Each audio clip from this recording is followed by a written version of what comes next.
right, is the judge ready? Perfect. And the timer? Negative team? Yep. All right, let's begin. In this very last affirmative constructive, we're going to be going through the points that the negative team brought up and refuting them point by point, presenting that evidence that they requested.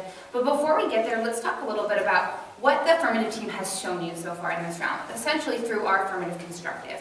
Basically, we've presented you as a judge with several problems in the status quo.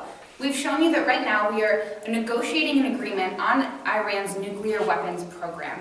And essentially, there's two problems with these negotiations. The first problem is that Congress is not involved, and the fact that Congress is not involved is quite simply unconstitutional, and we read two pieces of evidence to this fact.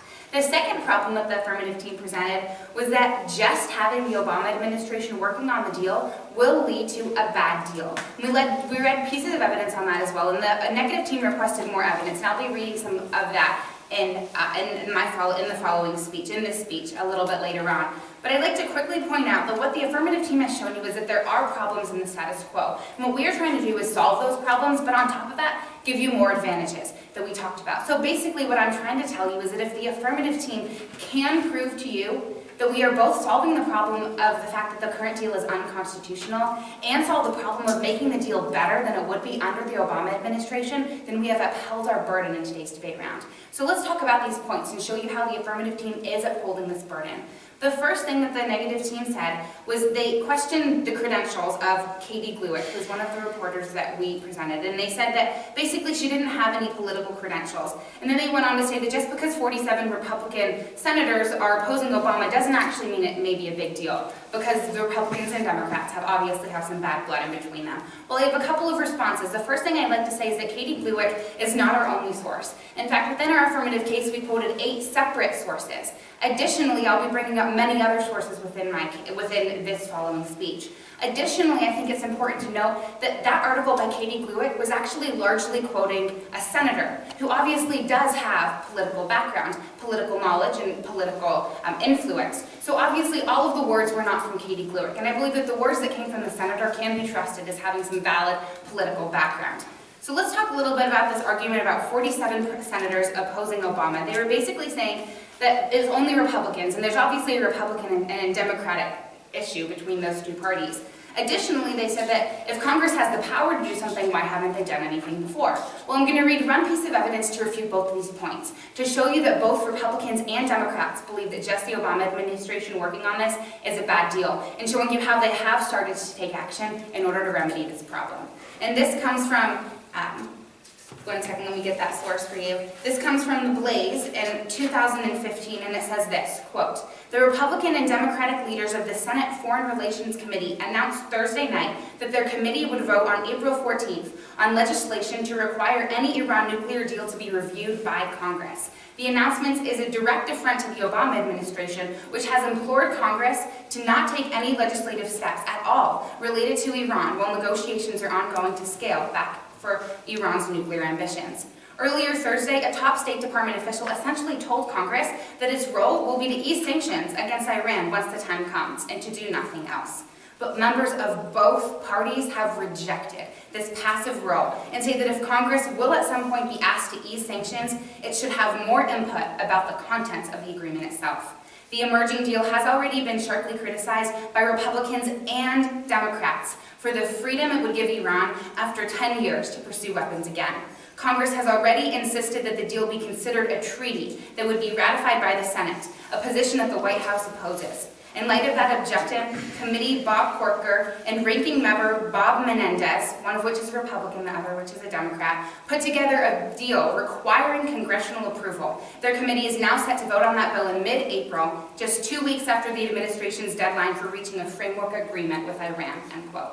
And that was a very lengthy piece of evidence, but it basically showed us two things. It showed us first that this is not a Republican-Democrat separate sides issue, it's a bipartisan issue that both Republicans and Democrats agree on, that Congress should be involved. The second thing we can gather from this is that Congress is doing something about this problem. It simply has not been passed yet in the status quo. So the affirmative team is trying to expedite that process, trying to pass that plan today, essentially, today's debate round. By you checking that affirmative box, you would be passing this plan that has already been proposed, but not yet passed by Congress. So now that we've addressed this, let's talk about how the deal is in fact bad.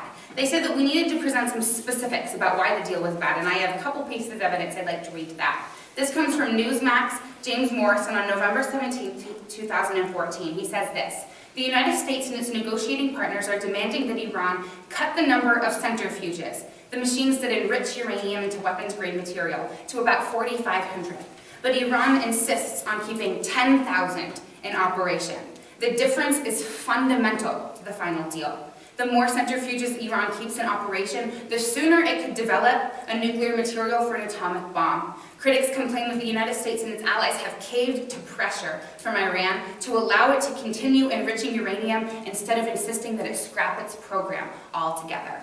This is one example, that of the centrifuges, where America has been shown to buckle a little bit under Iranian pressure. And I have another example here from Reuters' John Irish on March 23, 2015, and he's quoting a high official in the Israeli government. It says this: "Although we are against a deal in general, until it is completed, we will point to specific loopholes and difficulties," Steinhint said before meeting France's top nuclear negotiator and President Francis Holland's diplomatic advisor. Two fundamental issues that need to be toughened up were the number of centrifuges, again, machines that spin at supersonic speed to increase the concentration of the fissile isotope, and how to prevent Iran from getting any capacity to pursue research and development, he said. "In this accord, you are getting a robust and complicated deal that enables Iran to preserve its capabilities and allow it to remain a threshold nuclear state," he said. "The negotiations' goal is an arrangement whereby Iran would need at least 1 year to produce enough fissile material for a single atomic weapon,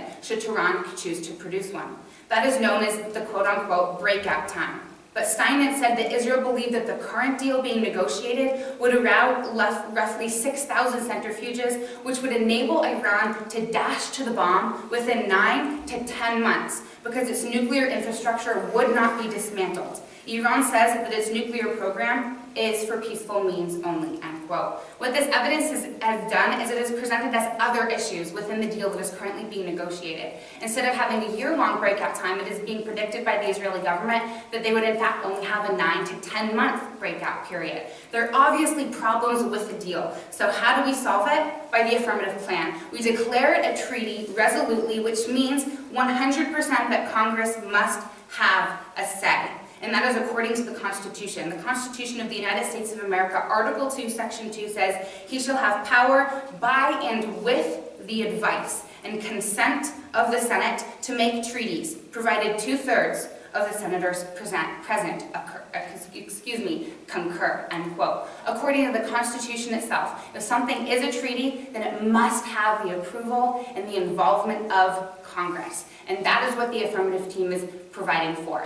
We have shown you within our case why it would solve these problems and why it would in fact make this situation better.